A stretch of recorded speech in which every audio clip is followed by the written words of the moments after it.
Let me tell you, this game was a big deal in 1993. I remember it being advertised as the CD game in a cartridge. My god, it even says that on the box.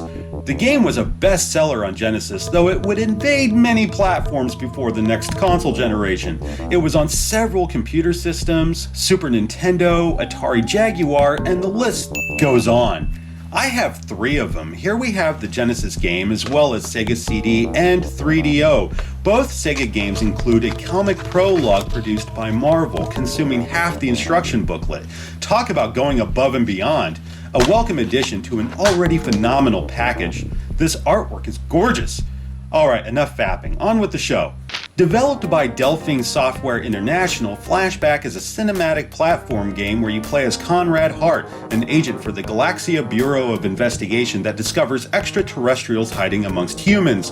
Fearing for his life, Conrad saves his memory, though he is soon abducted by the aliens.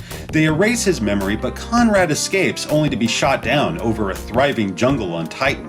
Left for dead, Conrad must meet up with his pal Ian, recover his memory, and put a stop to these bastards. We receive much of this information through jaw-dropping cutscenes. Aside from Out of This World, also from Delphine, we rarely saw visuals this fluid and natural. You'd expect this on a CD-ROM. Then we have rotoscoped character sprites, much like Prince of Persia and, again, Out of This World. Stages are lush and detailed, making me want to explore every nook and cranny. It still looks amazing to me after all these years. As for gameplay, you gotta solve puzzles like finding this key, returning this item, hunt this replicant.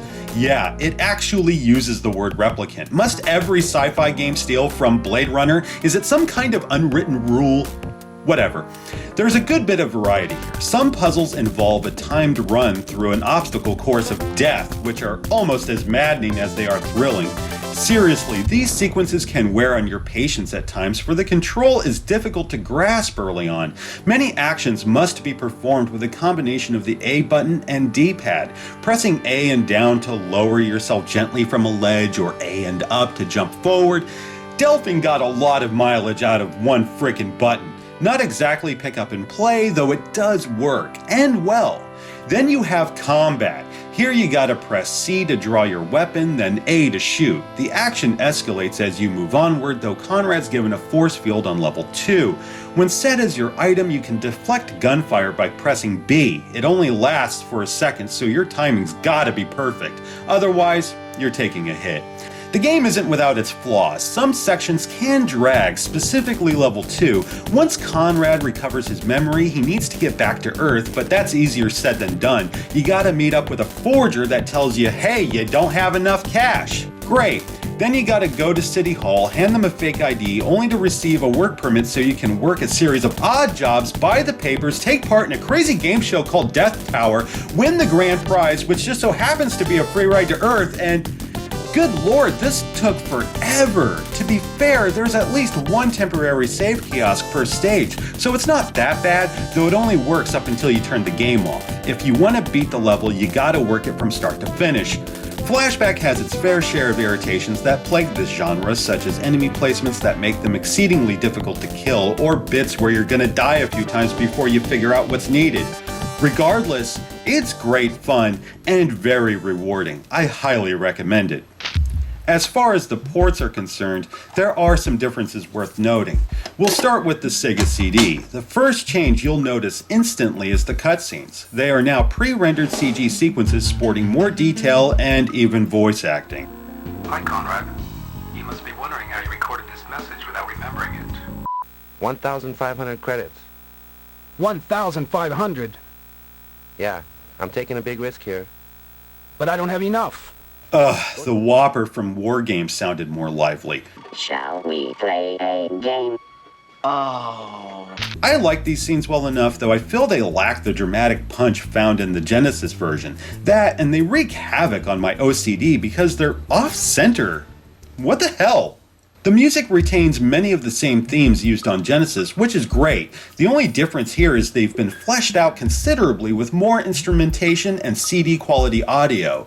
Another plus here is that every level now has music. Score was used sparingly on Genesis. Excluding cutscenes, you would hear a brief cue whenever you entered a new environment, encountered a threat, or picked up an item. Otherwise, it's pure ambiance.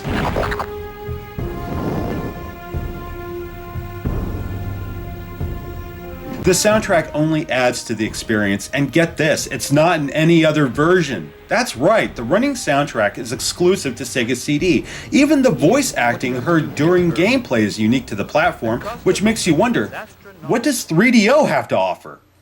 As you can see, it has the very same CG cutscenes as Sega CD, but the quality is way better. No dithering, more color, and even better audio.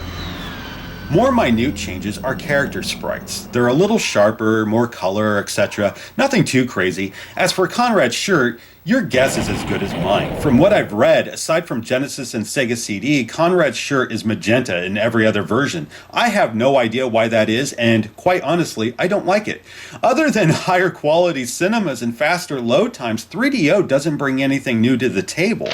No matter which console you prefer, Flashback is an awesome game that's held up quite well over the last 2 decades, and I think it's safe to say it can withstand a few more.